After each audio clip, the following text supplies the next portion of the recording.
번째로 드려진 예물을 기뻐 받아 주옵소서. 말씀 가운데 함께 하실 것을 믿사오며 예수님의 이름으로 기도 올리옵나이다. 아멘. 할렐루야. 아멘. 능력을 발휘한다라는 거 참 중요하죠. 나에게 뭐 능력이 있으면 뭐 다양한 능력이고 좋은 능력이 많으면 좋겠지만 하나님은 각자의 달란트를 주셨어요. 성령, 성격, 성품, 기질, 뭐 모든 것, 요즘 뭐 하는 MBTI 뭐 그런 면에서도 장점과 단점, 강점과 약점 뭐 이런 것들이 다 있겠죠. 근데 능력을 막상 발휘하려고 하는데 나보다 잘하는 사람 만나면 어떻게 될까요? 약간은 주춤되겠죠. 야, 저 사람 참 잘하네. 나도 저거 조금 할 줄 아는데 괜히 나서면 이거 좀 창피함 당하지 않을까? 이런 마음도 들고 뭐 여러 가지 마음이 들어서 주춤할 수 있습니다. 사회생활을 하다 보면 다양한 능력자들을 만나죠. 성도님들은 어떤 능력자들을 만나셨습니까? 어제 이제 야식을 먹었던 이유 중에 하나가 근데 이제 그때까지는 늦게까지 안 봤는데 이제 그 유튜브를 보면 대식가들이 있어요. 대식가들. 어제 본 사람은 이제 짧게 본 사람은 곱창을 40인분 뭐 이렇게 먹는 사람이에요. 근데 먹으면서도 살이 빠져요. 그래서 안 먹으면 안 되는 그런 사람이 있어요. 우리 이제 젊은 사람들은 이제 잘 아는데 어른들은 이제 뭐 그런 영상을 잘 안 보시니까. 근데 아침 8시 반에 일어났는데 12시까지 아침밥을 먹어요. 자기가 하면서도 아이디어 떠오르면서 음식을 만들어 먹으면서도 또 음식이 떠오르면 또 그걸 해먹으면서 밥을 먹더라고요. 그걸 보고 제가 짜파게티를 먹었는데 이제 좀 눈이 이제 좀 부은 게 가라앉아졌습니다. 근데 뭐 이런 말도 안 되는 진짜 초능력 같은 사람들도 종종 가다 보면 만나요. 그냥 능력자들이 있죠. 어제도 이제 주방 봉사하시는데 이제 새롭게 봉사하시겠다 이렇게 오셔서 하시는 분들 보니까 능력자예요, 능력자. 얼마나 원래 우리 이제 우리 이종희 사님이 고정적으로 남자 혼자 우리 이제 권사님들이 이제 무거운 거 있으면 다 남자 혼자 다 하시겠는데 하여튼 뭐 여러모로 감사하고 기쁩니다. 근데 또 남자분이 한 분 더 오시니까 두 분이 그냥 너무 이 부엌에 여자분들 한 분도 안 들어가실 정도로 아주 그냥 능력을 발휘해 줍니다. 근데 나보다 너무 능력이 좋으면 일단 지켜보게 되죠. 저 사람이 어떤 능력을 하는지 그리고 어떻게 활용을 하는지 이렇게 봅니다. 근데 자신이 가지고 있는 능력이 또 자기를 객관화하죠. 나는 저거보다 못해. 근데 주춤한단 말이에요.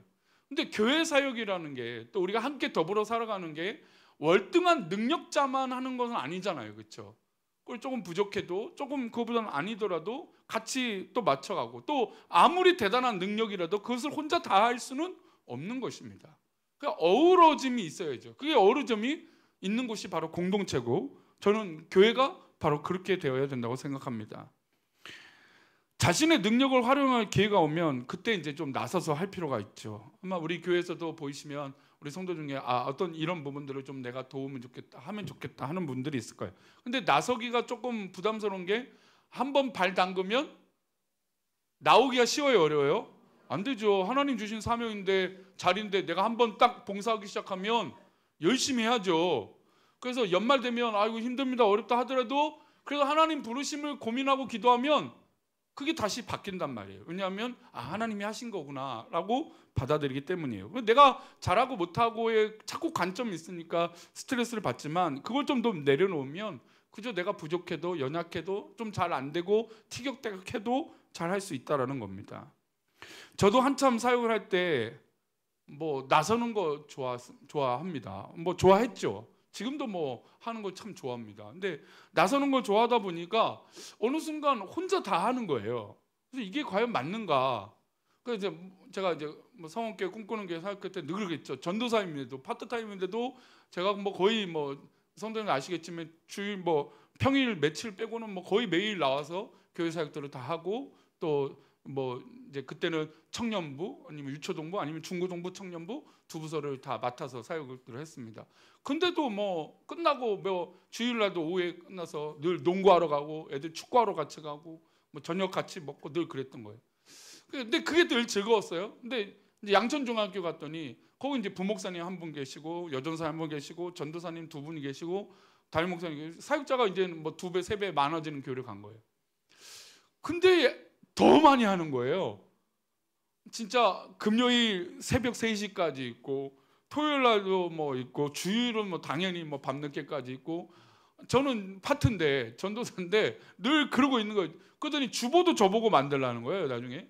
근데 그분 성향은 금요일 날 새벽 2시에 설교가 마무리되신 분이에요. 그러니까 주보를 만들려면 본문이 나와야 되는데, 본문이 언제 나와요? 새벽 2시, 3시에 나오는 거예요.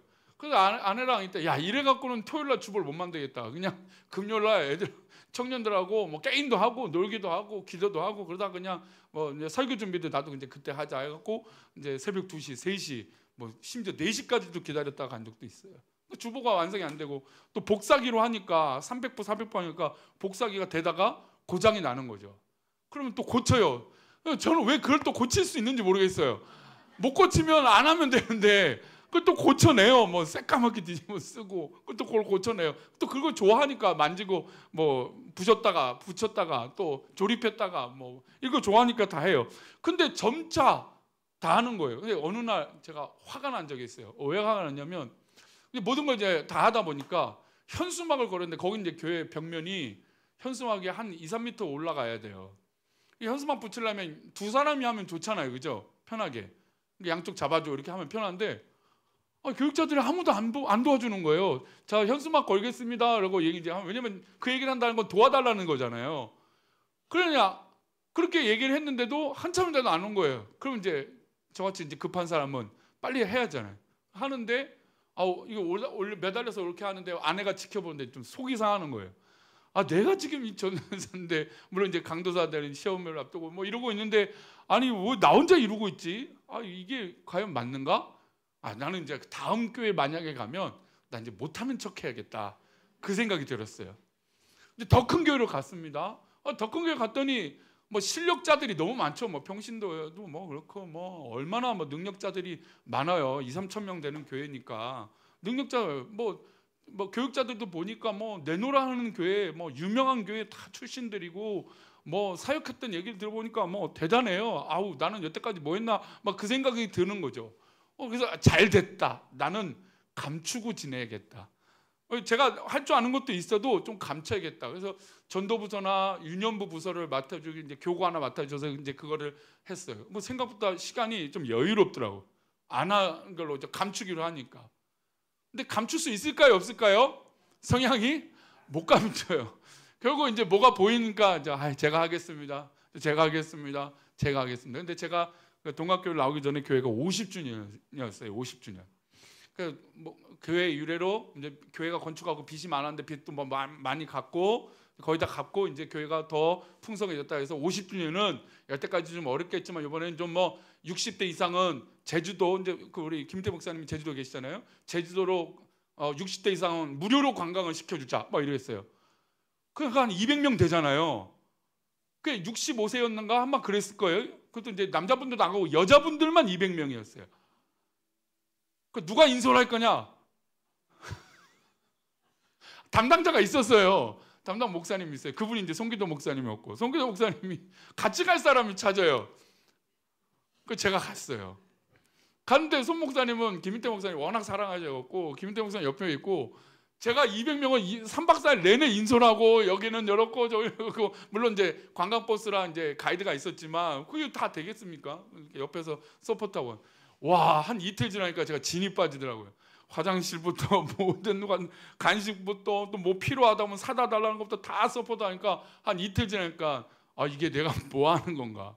근데 제가 1년 동안 감추고 지냈거든요. 그러니까 그래도 이게 내가 좋아하는 일을 하는 게 즐겁구나, 감사하구나 했어요. 그러니까 이 소문이, 좋은 소문이 나기 시작했죠. 이인수 목사님이 좀 다르더라, 그 얘기를 하는 거예요. 그래서 뭐 저는 뭐 그런 칭찬은 그렇게 크게 신경을 쓰지 않는 스타일이긴 합니다만, 근데 그 얘기 들으니까 이제 부목사님들이 이제 알게 됐죠. 송기도 목사님도 알고, 이인수 목사님 저렇게 하면 또 일을 잘한다라, 뭐 이런 소문이 퍼졌어요.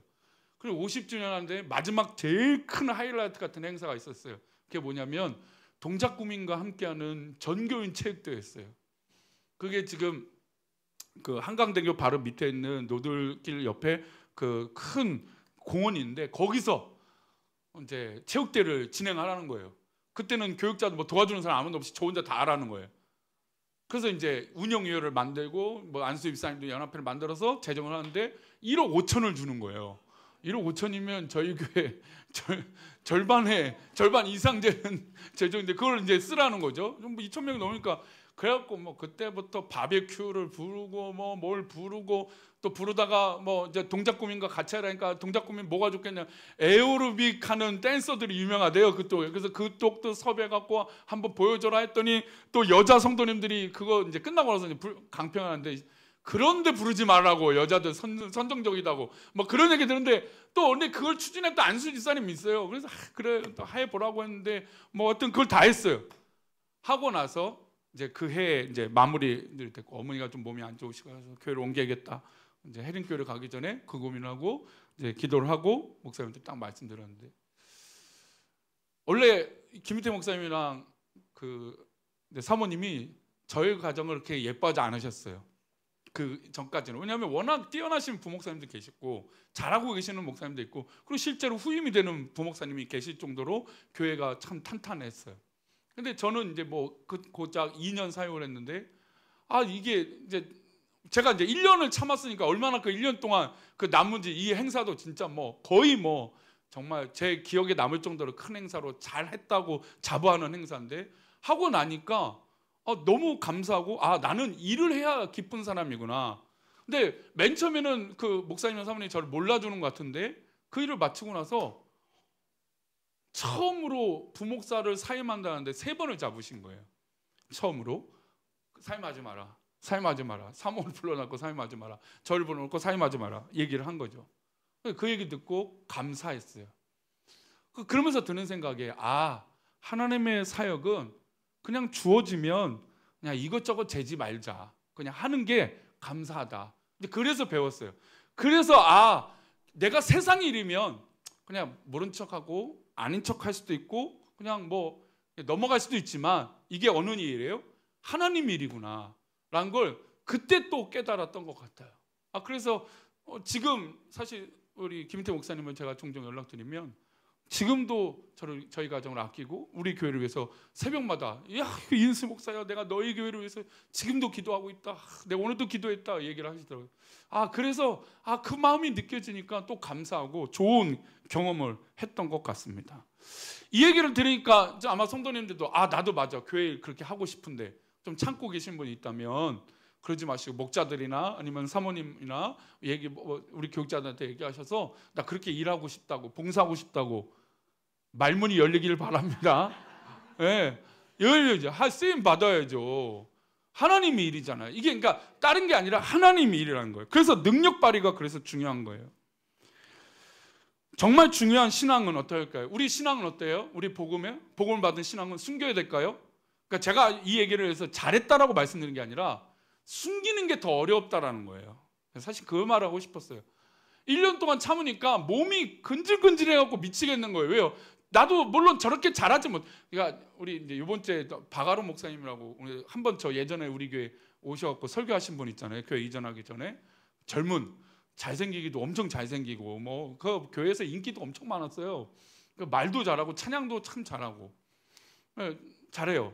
성품은 저보다 좀 아닌 것 같긴 한데 어쨌든 정말 뭐 인기가 많은 목사님이었어요. 그냥 뭐 그래서 심지어 지금 교육자 책상에 아침에 선물 같은 게 있거든요. 그런데 그분 책상에만 있을 정도로 인기가 많으신 목사님이었어요. 근데 그분이 이번 주 수요일 날 와서 한번 저랑 교제한다고 하는데 김해에서 목회를 하고 있으니까. 근데 그분이 막 저랑 이제 교제를 많이 해서 저한테 늘 이런저런 얘기를 합니다. 그런데 제가 이제 숨기고 있잖아요. 근데 저한테 늘 염려되는 말을 하더라고요. 왜냐면 선배 목사님들보다 이렇게 저렇게 있는데 어떠냐 뭐 이런 염려도 하고 저를 걱정하는 마음을 하죠. 근데 그 얘기를 들으면서 드는 생각은 내가 다른 건 몰라도 몸이 근질근질하니까 때가 오면 될 거라는 그 기도를 했어요. 때가 되면 또 나의 상황에 맞으면 될 거라 생각했어요. 그리고 더 중요한 건 복음에 있어서는 이럴 수는 없다. 그러니까 이 하나님의 은혜만큼은 그럴 수 없다. 그런 생각이 들었어요. 복음에 있어서만큼은. 여러분 베드로와 요한이 성전 미문을 가면서 그 미문에서 구걸하는 사람을 만났어요. 근데 돈이 없단 말이에요. 그런 구걸을 하는데 근데 그의 심장이 그날 따라서 따르게 뜨기 시작한 거예요. 뭘로 뜨기 시작하냐면 예수님의 이름으로 뜨기 시작하는 거죠. 그래서 그 구걸한 사람에게 뭐라고 말합니까? 나에게 금과 은이 없지만 내게 있는 예수 그리스도의 이름으로 내게 일어나 걸으라 한다는 거죠. 그러니까 그 심장이 뛴 거예요. 그러니까 내 능력과 내가 할 수 있는 것은 일단은 뭐 어떻다 하더라도 복음에 있어서만큼은 양보할 수 없겠다는 생각이 들었던 거죠. 우리 그래서 역사에 있던 게 이겁니다. 10절 말씀 다시 볼까요? 10절입니다. 읽겠습니다. 시작.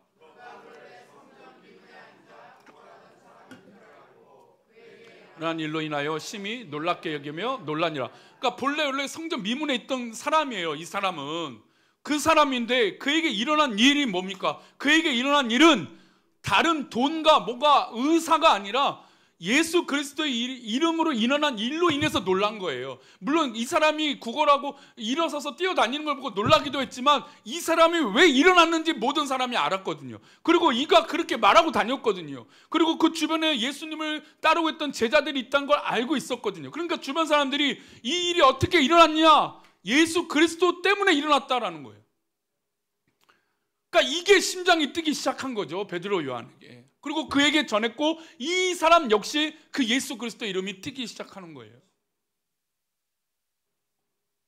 물론 몸이 고쳐졌다는 것도 중요합니다. 그러나 이에게 이름이 하나 새겨진 거죠. 무슨 이름입니까? 나사렛 예수의 이름이 이에게 새겨진 겁니다. 여러분, 우리의 심장이 저는 그렇게 뛰었으면 좋겠어요. 예수 그리스도의 그 심장으로 뛰면 여러분, 내가 뭔가 약점도 있고 약한 것도 있고 부족한 것도 있겠죠. 그렇습니다. 잘 되는 것도 있고 못 되는 것도 있을 거예요. 그러나 우리가 포기하지 않는 건 예수 그리스도 이름으로 일어서는 것이죠. 그럼 사울이 바울 되기 전에 어떤 사람이었습니까? 이가 예수님을 만나고 다메섹 산상에서 완전히 고꾸라집니다. 그리고 눈이 보이지 않게 됩니다. 그리고 이제 고침을 받고 복음의 사역들을 감당하기를 합니다. 근데 이 시간이 사실 좀 시간이 필요하잖아요. 왜냐하면 예를 들어서 우리 교회도 교회가 만약 맨 처음 온다면 물론 원래 신앙생활 하더라도 적응의 시간이 있잖아요. 그렇죠? 또 내가 교회를 정했지만 좀 이렇게 뭐 내 마음을 다 열어서 봉사할 수 있을까 말까 그런 고민들도 할 수도 있어요. 적응의 시간들이 있으니까. 그리고 교회가 기존에 가지고 있던 시스템도 있으니까. 질서라는 거 있으니까 그게 좀 시간이 필요해요. 사실 그게 오래되지 않는 게 더 좋은 교회가 되겠죠. 누구나 와서 함께 기뻐하고. 그러나 우리는 이제 늘 신천지라고 하는 두려움 때문에 좀 이게 멀리하게 되고 또 걱정하게 되고 또 어떤 단계들이 계속 생기는 것 같아서 이게 좀 안타깝지만 그래도 교회는 언제든지 두 팔 벌리고 환영하고 받아들이고 함께 어울리는 게 좋은 거겠죠. 그러나 어쨌든 시간이 필요합니다. 근데 사울은 왜 시간이 더 필요했을까요? 의심에 대한 시간들이 좀 해결이 필요했어요. 왜냐하면 얼마 전까지만 해도 예수 믿는 사람을 어떻게 했습니까? 잡아 가뒀던 사람이잖아요. 저 사람 하면 사울하면 저 사람 저 조심해야 돼. 저 사람 만나면 안 돼. 큰일 나. 왜냐면 스데반 집사가 그의 앞에서 죽었으니까. 그러니까 되게 조심스러운 인물이 바로 사울이었어요. 근데 그 사울이 누구를 만났습니까? 예수님을 만났죠. 그러고 나서 변화가 일어났는데 그가 멈추거나 어떤 일정의 시간을 갖지 않아요. 한번 볼까요? 사도행전 9장 20절이에요. 함께 읽겠습니다. 이게 중요한 거예요. 사실 제가 정말 죄송합니다. 그 얘기를 했던 건, 이 사역적인 얘기했던 건 1년 동안 참은 게 정말 제가 너무 병들 것 같았어요. 왜냐하면 하나님의 일을 하는 건지 내가 왜 사람의 눈치를 볼까 이 마음에 너무 괴로웠어요. 사실 그래서 그 기억이 자꾸 가끔 떠올라요. 후회스럽기도 해요. 내가 왜 그렇게 멈칫했을까? 왜 외면했을까? 그러니까 하나님 일이 보이는데 왜 외면했을까? 내가 한다고 하면 됐을걸. 그 전에는 다 해도 오히려 불평이 나왔는데 그러지 않기로 해놓고 오히려 왜 그랬을까? 그 생각이 들었던 거예요. 근데 지금 바울 사도가 사울이죠. 아직까지는 뭐 이름이 바울로 됐다고 공개가 안 되어 있으니까. 근데 이 사울이 예수를 만나서 변화됐잖아요. 근데 변화되고 나서 어떻게 표현하겠습니까? 성경은 즉시로 각 회당에서 예수님의 하나님의 아들이심을 전파한. 회당에는 누가 모여 있습니까? 유대인들이 모여 있죠. 유대인들은 이 사울을 되게 좋아했어요. 왜 그렇습니까? 회당에는 유대인들인데 유대인들은 예수를 추종하지 않았어요. 예수는 믿지 않았죠. 그들이 모여 있는 곳이 회당이죠. 그리고 그 회당에서 잘한다고 칭찬받은 사람이 사울이에요. 인정받은 사람이 사울이에요. 그런데 그 사람이 갑자기 와갖고 우리가 믿고 있는 이 유대주의가 문제가 있다. 지금 메시아로 오신 예수님을 믿어야 된다는 얘기를, 하나님의 아들이신 예수님을 믿어라라고 얘기를 하니까 그 유대인들이, 회당에 있던 사람들이 그게 지금 무슨 일인가 생각이 드는 거죠. 저 사람이 과연 뭔가, 우리가 지금 부인했던 예수님을 얘기를 하고 있으니까 이상하게 여긴 거예요. 자기도 그렇지 않겠습니까? 얼마 전까지만 해도 유대주의를 어떻게 더 추종하고 예수 믿는 사람들을 핍박했는데, 그런데 회당 가서 예수 믿는 것을 자랑하니 이게 이상하잖아요. 근데 왜 이럴까요? 이거예요. 오늘 초점은 그래요. 왜 사울이 멈추거나 어떤 과정이나 시간이나, 예를 들어서 또 제자들을 만나서 내가 이런 과정이 있고 이런 일들이 있습니다라고 설명하거나 뭐가 이런 게 아니에요. 그러니까 어떤 인간적인 납득의 시간을 가진 게 아니라 그냥 즉시로 복음을 전파하기 시작했다는 거예요. 그러니 이제 사울을 도왔던 바나바가 등장해서 교회로 이끌어 올 수 있도록 하고, 오해가 없도록 할 수 있도록 중재자들이 드러나기도 합니다. 근데도 불구하고 사울은 그저 즉시로 예수 그리스도가 하나님의 아들인 걸 전파하고 다녔다는 거예요. 왜 그렇습니까? 그 안에 복음이 심어졌기 때문에 그런 거예요. 그래서 사람들이 사울이 얘기하는, 이 바울이 얘기하는 이야기를 보고 놀라요. 21절은 이렇게 얘기합니다. 함께 읽겠습니다. 듣는 사람이 다 놀라 말하되, 21절이요. 나와라. 네, 읽겠습니다. 시작. 듣는 사람이 다 놀라 말하되, 이 사람이 예루살렘에서 이 이름을 부르는 사람을 멸하던 자가 아니냐. 여기 온 것도 그들을 결박하여 대제사장들에게 끌고 가고자 함이 아니냐 하더라. 그러니까 왜 이런 오해를 사냐면, 지금 예수님의 이름을 말하면서 거짓 설교를 하는 것처럼 느꼈던 거예요. 사람들이. 왜 그랬던 사람이니까.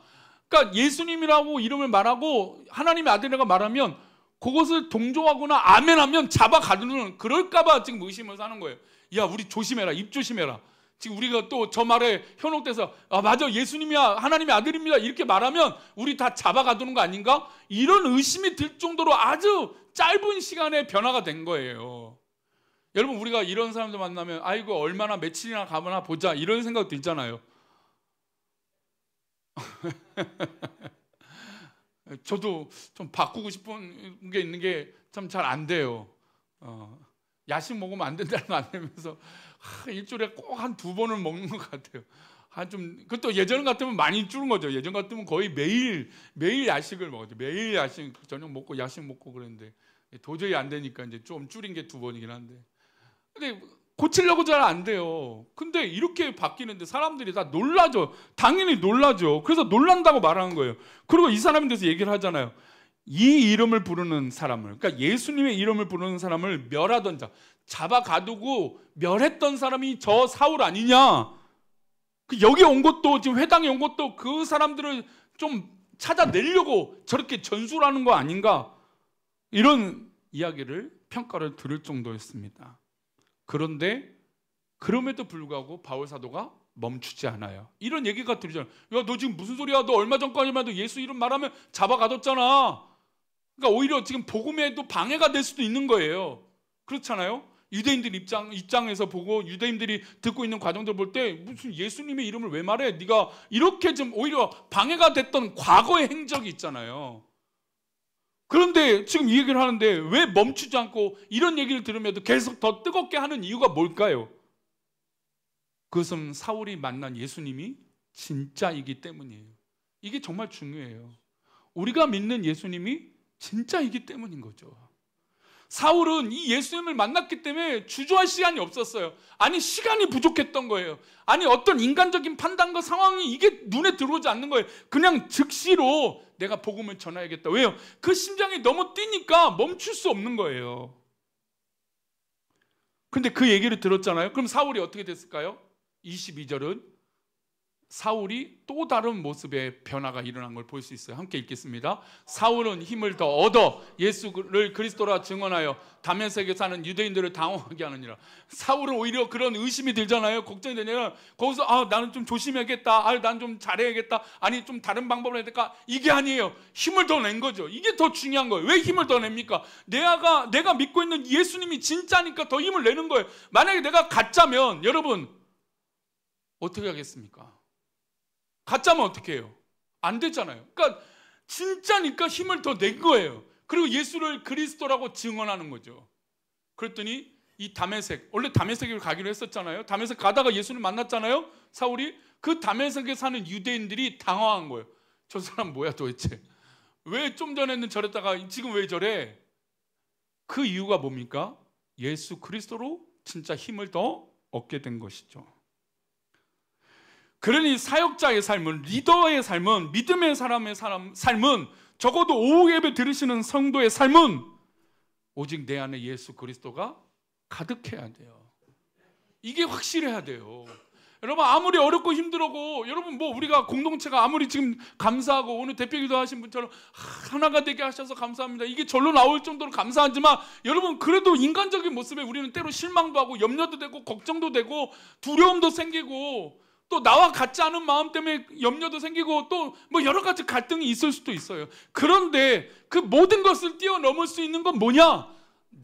내 심장을 뛰게 하는 그 예수 그리스도가 내 안에 가득하셔야 가능하다는 거예요. 그래야 이겨낼 수 있다는 거죠. 오후 예배 들으신 분들에겐 이 예수 그리스도의 심장이 더 뜨겁게 뛰기를 축원합니다. 바울은 오히려 염려하고 걱정하고 의심을 받았지만 더 힘을 냈습니다.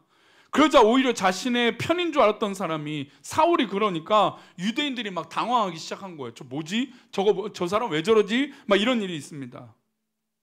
유대인의 든든한 조력자였던 이 사울이 이제 그리스도의 일꾼이 되어진 거예요. 여태 유대인들의 영웅이었습니다. 여러분 영웅이 되니까 얼마나 좋습니까? 요즘 뭐 지금 한 당에서는, 정치 얘기하는 거 아닙니다. 그냥 뭐 지금 뭐 반대자니 뭐니 하고 막 시끄럽더라고 보니까. 근데 거기서도 보니까 이게 그러니까 뭐 민주당도 그렇고 뭐 국민의힘도 그렇고 민주당도 그렇고 큰 당들을 보면 이게 이 당의 중심이 되는 사람들이 있잖아요. 그러면 거기를 이제 일단은 영웅으로 만들 필요가 있어요. 그래야 대통령 후보까지 되고 다 그렇죠. 근데 지금 보니까 뭐 배신자고 뭐 영웅이고 뭐 이런 뭐 이야기들이 많더라고요. 근데 지금 바울 사도가, 사울이 딱 그 상황이에요, 사실은. 유대인들 입장에서는 그런 거죠. 얼마 전까지만 해도 우리의 영웅이었거든요. 그리고 영웅 대접을 받았어요. 어떻게까지 대접을 받았냐면, 사울이 재판관에 가서 구속영장 써주십시오 그럼 써주는 거예요. 확인도 할 필요 없을 정도로 이 사람이 하면 무조건 신뢰받을 정도로 대단한 사람이었던 거예요. 근데 그 사람이, 유대인들의 영웅이었던 이 사람이 반대의 모습을 보니 당황할 수밖에 없죠, 유대인들이 볼 때는. 근데 하나님께서는 바울 사도를 어떤 사도로 쓰시기로 계획하셨습니까? 이방인의 사도로 쓰시길 원하셨다는 거예요. 물론 유대인들도 계속 전도를 하지만 바울 사도가 복음을 전파하는 영역들을 보면 예루살렘을 지나서 모든 이 유럽과 또 이 아시아와 하나님 앞에 그 복음을 전하는데 얼마나 최선을 다했는지 모릅니다. 하나님의 부르심이 있다는 거죠. 저는 적어도 사역자, 우리 오후 예배 오시는 리더자들, 우리가 지금 리더에 관한 이야기를 제가 오후 예배 때 계속 드리고 있는데, 리더라면 예수 그리스도 이름만 나와도 가슴이 뛰어야 된다는 생각이 듭니다. 설레고. 그래서 우리 신앙은 예수 그리스도를 신앙이라고, 예수 그리스도를 믿는다면 예수님 한번 따라합시다. 예수님을 나의 주인으로 모시는 것이다. 예수님을 나의 주인으로 모시는 게 바로 리더의 삶이고 오후 예배 드리는 분들의 삶이 되어야 되는 거예요. 누가복음 12장 8절을 볼까요? 함께 읽겠습니다. 내가 또한 너에게 말하노니 누구든지 사람 앞에서 나를 시인하면 인자도 하나님의 사자들 앞에서 그를 시인하며. 왜 우리가 예수 그리스도 이름을 말하고 그 복음을 말하는 것에 주저하지 않고 왜 가슴이 뛰어야 되느냐? 예수님이 그렇게 말씀하셨어요. 누구든지 사람들 앞에서 예수 그리스도 이름을 시인하면 하나님께서도 그를 천사들 앞에서 시인해 주시겠다, 인정해 주시겠다는 거죠.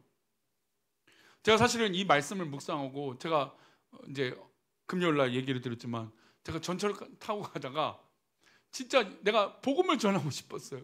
왜 계속 속상한 게 뭐냐면, 왜 목사들의 이름이 왜 이렇게 맨날 이 도마 위에 오르고 안 좋은 소리가 들리고 하는 게, 목사인 내가 부끄럽고 속상한 거예요. 물론 뭐 그렇다고 제가 잘 사는 건 아니지만 조금 다른 사람도 있다라는 걸 그냥 억울해서 그 마음으로 한번 해보고 싶었어요. 그래서 이제 다행히 전철 안에 사람이 많지 않았어요. 모두 다 앉아 있고 서 있는 사람이 없을 정도로 한적했어요. 그래서 용기가 났는지 몰라요. 그렇다고 한 건 아니지만 용기가 나려고 하는데 가슴에 자꾸 뛰는 거예요. 아, 이 사람들 앞에서 예수 믿으세요. 좋은 교회들 많습니다. 좋은 교회 가십시오. 제가 막 구체적으로 생각도 다 했어요. 그래서 그대로 말하면 되겠다 했는데 이 의자에서 엉덩이가 안 떨어지는 거죠. 아, 분명히 예전에는 했는데, 아, 저도 예전에 얼마나 대학교 때 있다나 뭐 그냥 병원 가서 어디 가든 다 그냥 전도하고 예수 믿으세요 하고 전도지 돌리고, 부목사 때도 그렇게 열심히 했는데, 이거 뭐 담임 목사가 오히려 더 복음을 못 전하네, 막 그런 한탄스러운 모습을 회개하면서 이제 찬양 들으면서 그랬는데, 아, 막 진짜 막 그러고 싶었어요. 근데 못 하겠는 거예요. 또 못 일어난 거죠. 근데 이 말씀을 제가 이제 금요 이제 오후 예배 준비하면서 이제 뭐 제가 늘 말씀드리지만 설교는 저는 뭐 늘 미리 다 되어 있으니까, 근데 본문 말씀은 늘 다시 있거든요.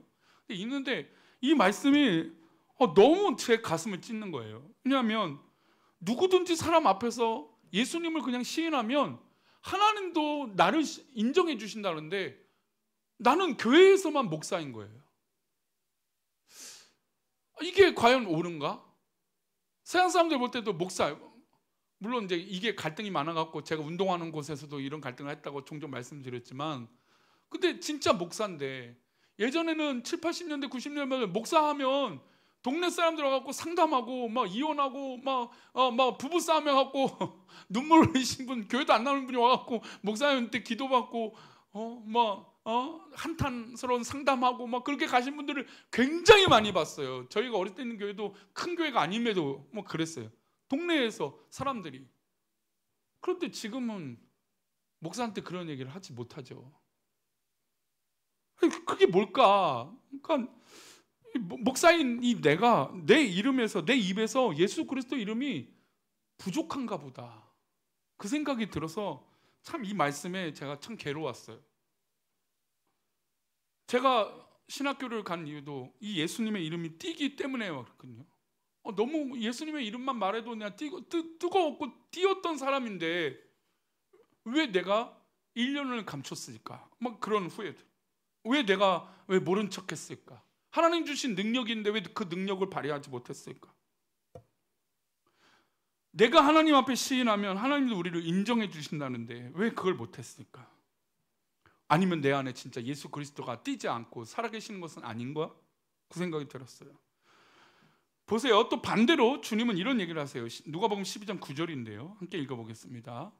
9절 시작. 하나님 앞에서 나를 부인하는 자는 하나님의 사자들 앞에서 부인을 당하리라. 그러니까 목사가, 성도가 하나님의 이름을 부인하면, 그러니까 뭐 그렇다고 우리가 뭐 어디 가서 다 부인하고 살겠습니까? 그건 아니겠죠. 이 부인은 모른 척한다는 거예요. 예수를 믿는데도 모른 척하고 있다는 거죠.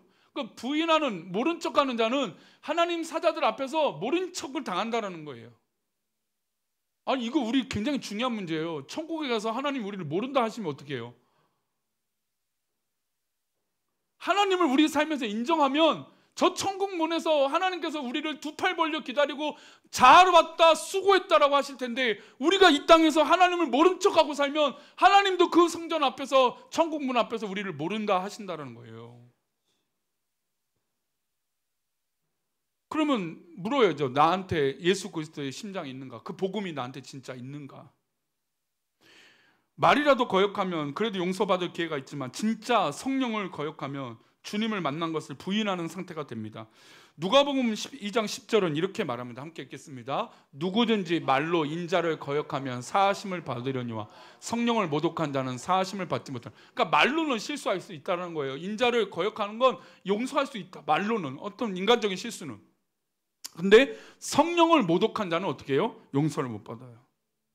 그래서 그 얘기가 참, 전 어렸을 때부터, 저는 지금도 그 얘기를 들으면서, 오늘도 아침에 이제 교회 올 준비 씻으면서도 그 생각이 들었는데, 천국에 갔더니 성도가 제일 많고, 그 다음에 권찰이 제일 많고, 그 다음에 집사가 많고, 그 다음에 권사가 있고, 뭐 장로가 적고 목사가 제일 없다는 얘기.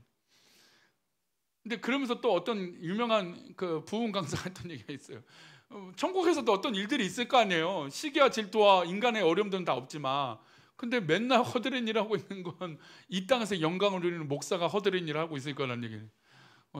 그래서 짜장면 날릴 일이 있으면 목사가 짜장면 날릴 거라고. 그 어렸을 때 그 얘기를 하는데 아직도 기억이 남. 그러면 내가 하나님 앞에 올라가시면서 하나님 저는 천국 가서 어떤 자리에 있을까요? 근데 그게 너무 가슴이 찔려져요. 뭐 지금 웃으면서 하는 얘기지만 너무 부끄럽죠. 인자에 대해서 나쁘게 말하는 사람은 용서를 받을 수는 있어요. 그러나 성령을 모욕하는 것은 용서받지 못한다는 거죠. 목사이기 때문에 사실 더 책임감이 크고 우리 직분자일수록 책임감이 더 큰 겁니다. 그럼 다시 이제 서론으로 가서 결론인 거죠.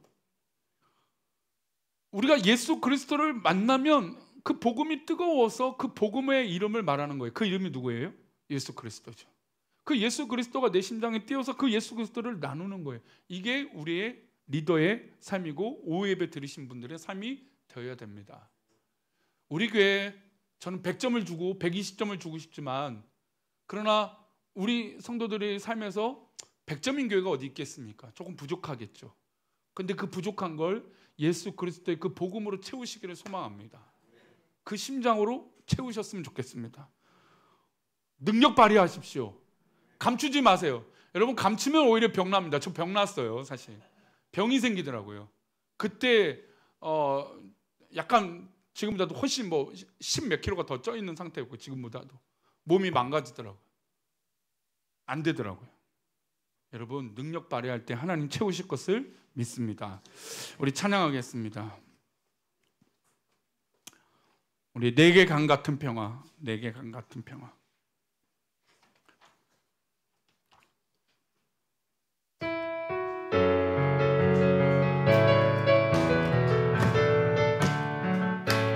내게 강 같은 평화, 내게 강 같은 평화,